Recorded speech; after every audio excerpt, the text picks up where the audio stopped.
to turn on or turn off Vibrate on keypress Google Keyboard in Samsung Galaxy S9 or S9 Plus. Open Settings.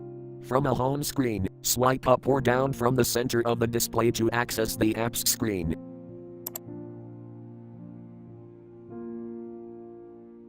Tap Settings. Scroll down.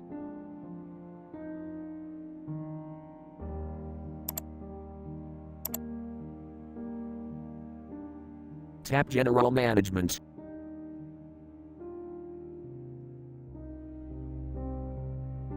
Tap Language and Input.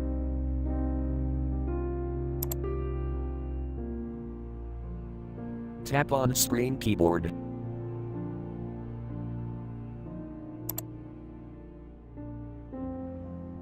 Tap Gboard.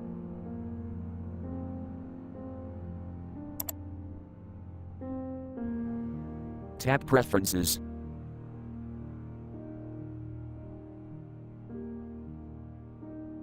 Scroll down.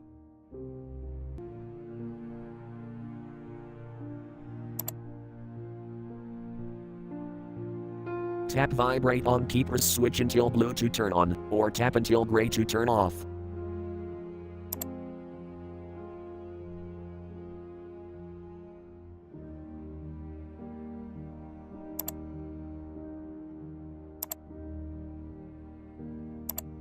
Thank you for watching. Have a nice day.